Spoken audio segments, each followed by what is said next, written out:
Alright, so I'm going to shoot again tonight and talk a little bit louder, so hopefully, I know the volume really sucks, but I'm actually talking kind of loud. I'm sure the neighbors can hear me, probably laughing, whatever.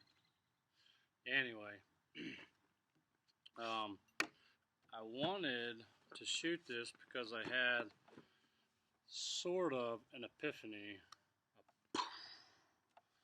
Like, what? Anyway, I was having trouble with all my other cuts on the tops, and the other cuts on the legs, and cuts previously too.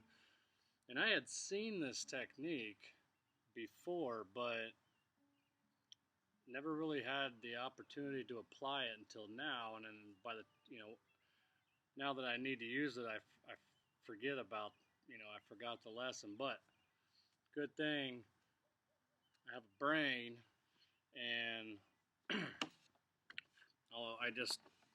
I thought of it on my own. I was like, well, why don't I try this? If that's what it's doing, let me try this, and then see if it does any good or not. Trial and error type thing. And then I remembered that I had watched the lesson from Paul Sellers. He didn't teach that, I don't think, but he does it that way. And it's just something I had picked up from watching his videos. But anyway, my saw wanted to, I'd start perfect and it'd want to wander on me. I couldn't figure out why.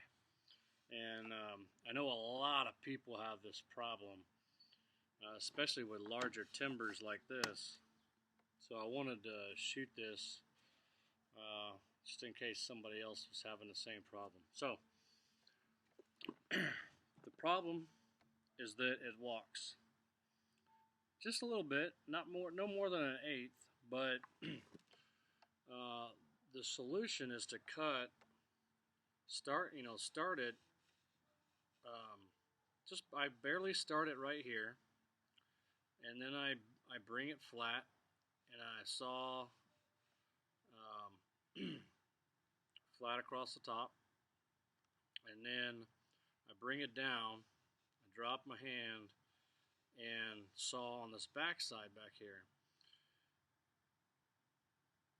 And that's where, and I would just keep going like this, and I kind of do one of those numbers, and kind of, you know how if you've done hand saws, you know what I'm talking about. You kind of go this way, and then go that way, and then this way, and that way.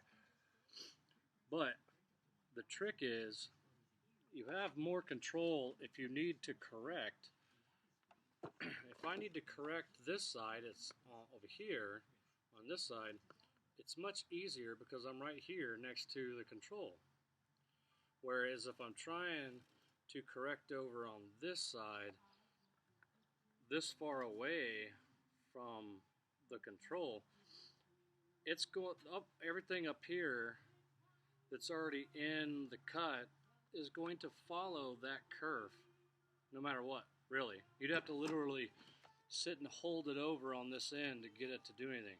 So I was like, well, let's just get it going and then saw this way, get a good and flat start, come this way just a little bit, and then go at it from there and start cutting down the line on my side, and then come over to this side and do the same thing. It sounds so dumb and so easy, but it's not something you really think about when you're having the problem. So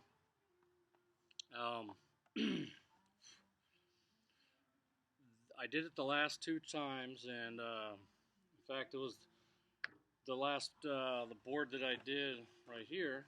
The other end of this is one of my legs, and the other end of this leg was so straight and so flat. I was like, well, I'm just going to measure off that. I mean, it literally went directly to my knife wall. So knowing that it did that, I have absolutely no planing to do. I probably will just to, I don't know, I don't have to. I can throw it just the way it is. Maybe a little bit of sandpaper or something. I'll probably plane it with a quick once over with a, and here's another thing. One tool I've never seen anybody use on ingrain ingrain is this stuff. This. I've never seen anybody use this tool, and nothing I was using was working the way I wanted it to. I was using block planes. I was using my number 4. I even tried my number 5. I tried a bunch of different techniques, and I ended up using, for the most part, a spokeshave. I had a nice sharp spokeshave laying around, and it took it off precisely, exactly where I wanted it, and no chatter. There was no chatter. Well, very little chatter. You just oil it up like you do every other tool, and I had no very minimal chatter. And so there's another tip for you: spokeshave on ingrain. And this is this is big stuff. These are huge chunks of lumber, and you can get pinpoint accuracy with a spokeshave.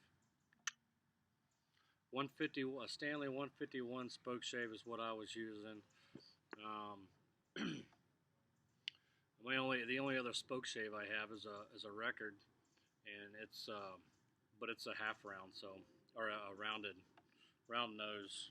So I could use it, but it wasn't the proper application, so I didn't. So I'm gonna go ahead and do this, and I tell you, this technique has worked twice. Every time, 100% accuracy. It's worked every time thus far, and it literally gives me precision with my saw. It puts it exactly where I want it anyway. So let's get to it. Maybe you can see it. I did it this way because the sun was finally, and I was trying to buy time. While I was biding time,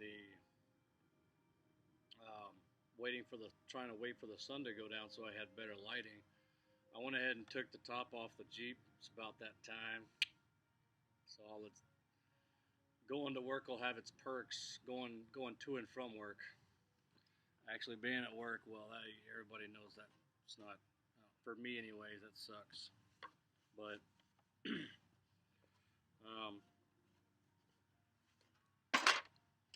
freezer up.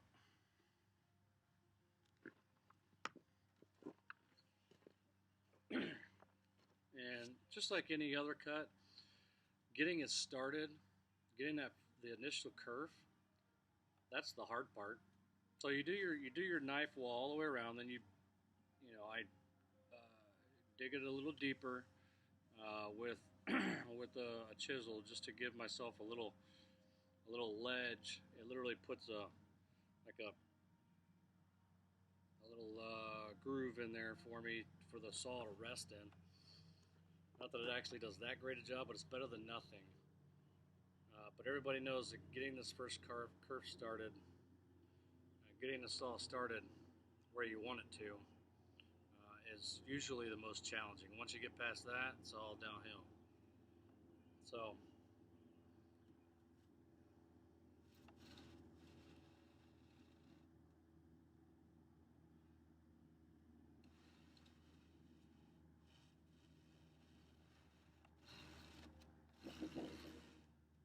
when you use your fingers on the other side just to keep it steady.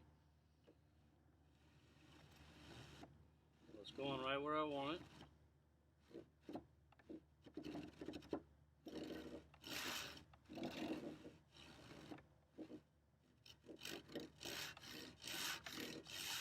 Get going right here. Probably gonna get sawdust all on my computer. But that's why, it's sitting down there to try and get the best light and to be able to see me and the cut. Hopefully that helps. And hopefully the volume is a little bit better.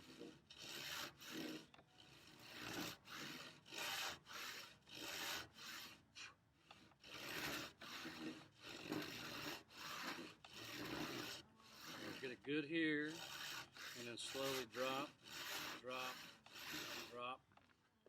And my computer computer's going dead on me, so hold on.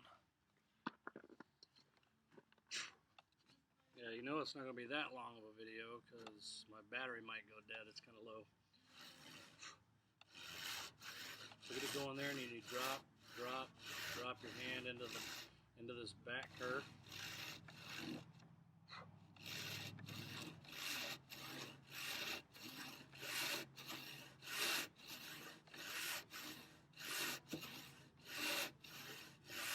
And it's so easy for me to correct it on this side.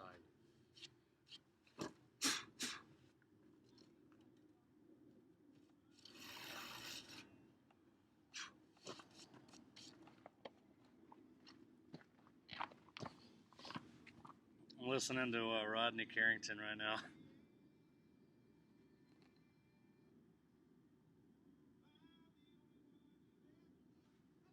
now. He's hilarious. One of my favorites from him. If you have never heard it, go to YouTube, Rodney Carrington.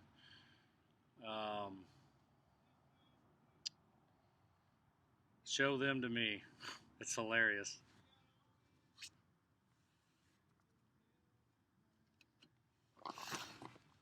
See, now I can see.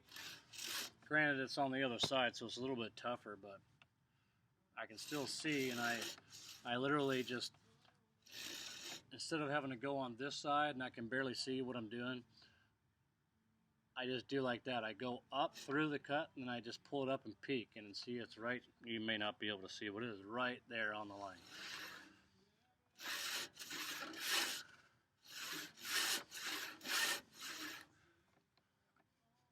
And don't sit and do this and that. You also, in between them, you got to go get back in that first curve you made all the way across the top and give full strokes across the timber.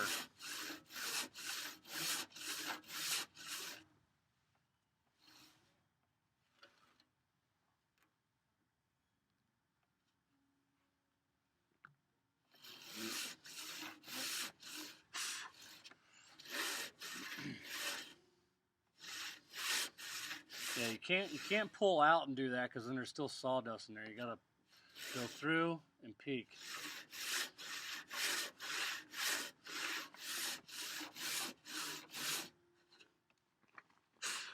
And then go to the other side.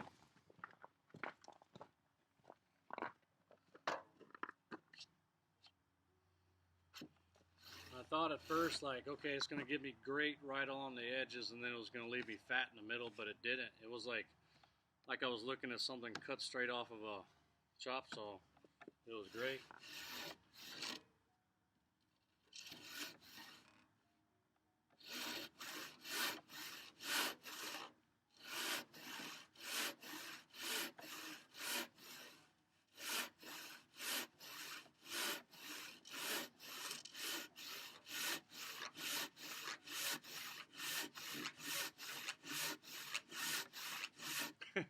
I've never watched myself saw before, so this will be interesting.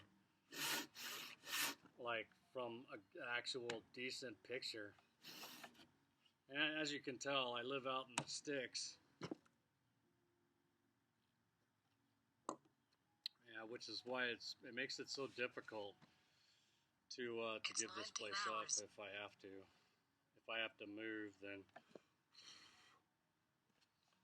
I don't know if I'm going to find a place. I say neighbors. The neighbors probably can't even hear me. They're that far away, but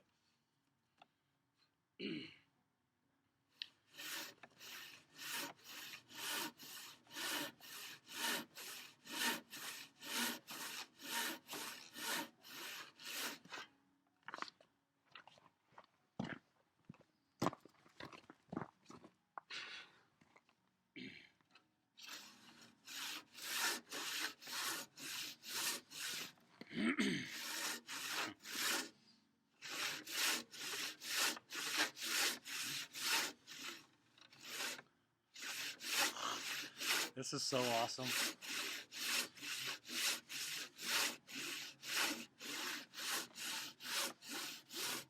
And you can give it that power stroke in the middle now, if you want. But like I was saying earlier, it's you kind of get in that habit, just like when you're riding a motorcycle and you get that death grip on your throttle, on your handlebars. Just like a Harley or any bike, you don't need to do that. Just gently grip them and your hands won't go numb.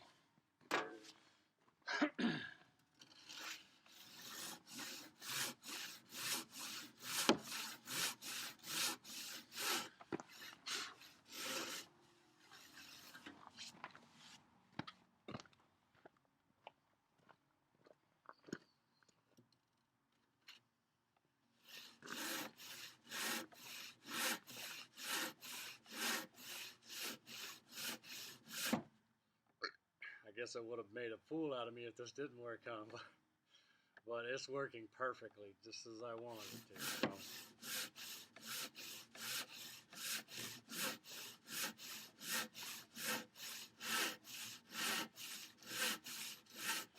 Now, what I do is I'll do one more on this, one more to this side, and I left about this much. I stopped about right here on the other side so that I had a little bit of left to, so that I know exactly when it's gonna, you know, when my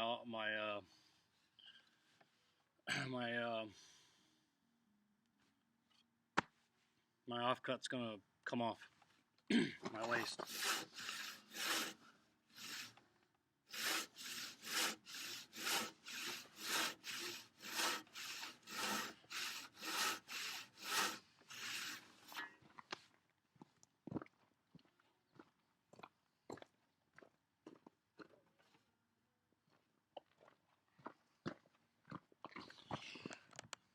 See if you can see that.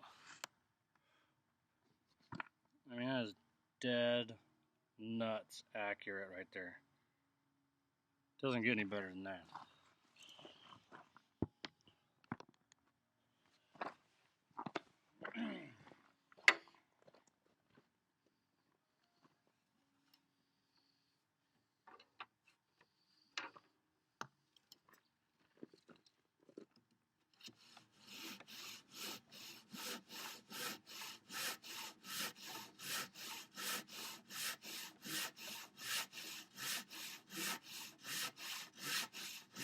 I should set this up every time I can see everything from the other side. It's great.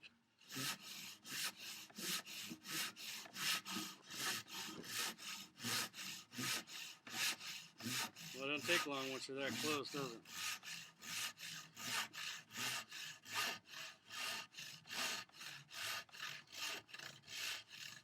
Very gentle. I actually have to take pressure off.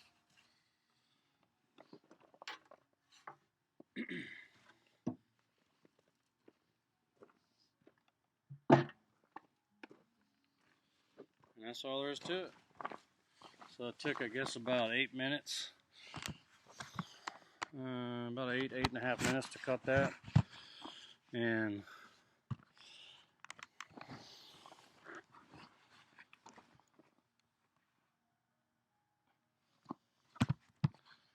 you know, I can't see what you're seeing, but there we go. I mean, look at that. It's pristine all the way around. Exactly where I want it to. I don't have to plane that at all if I don't want. So, there's your tip for the day. If you are following along for the bench build. And as you can tell, I did not. It's toward the end of the day now, and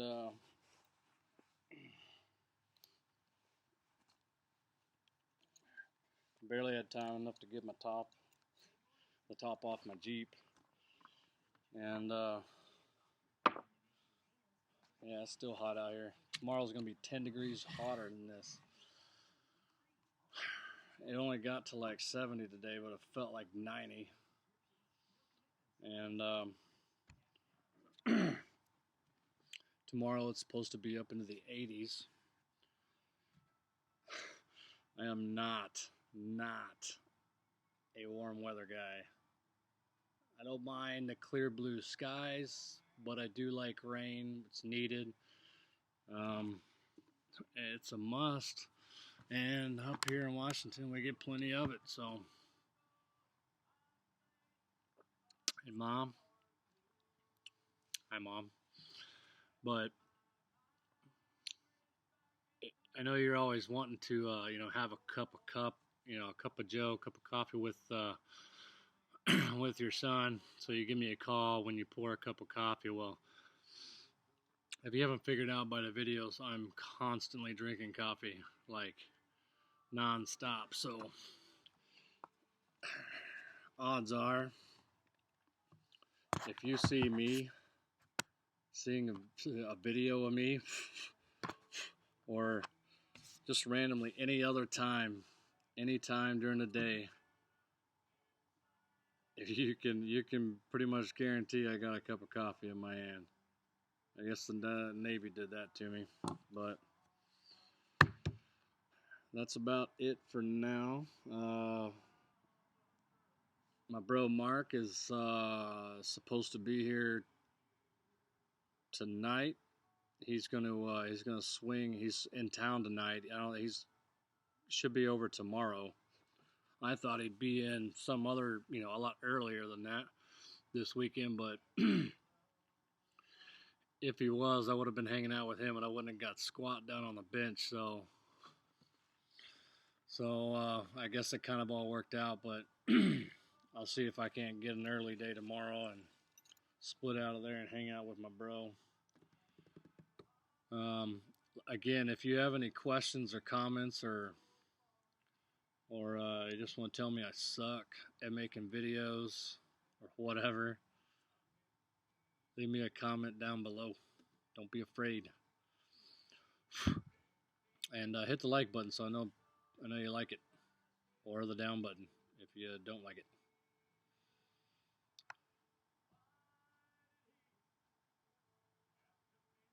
Oh, like I was saying, I don't think it escaped you guys one bit, but I did not get all the mortises chopped and the legs. I didn't even get to the mortises, period. Just cutting all the legs off and other stuff around the house and the cabin, and kind of trying to enjoy my day off a little bit. All I was able to do was get all 4 legs cut, and that was the last cut on the last leg. I do have some planing to do, about a 16th on the end of most of the other boards, so it's probably about right. That way I can get them all to the exact, all square, all the ends squared, and make sure that they're all the exact same length. Duh. But anyway, till next time. Friends and family, I love you. Everybody else, till next time. Later.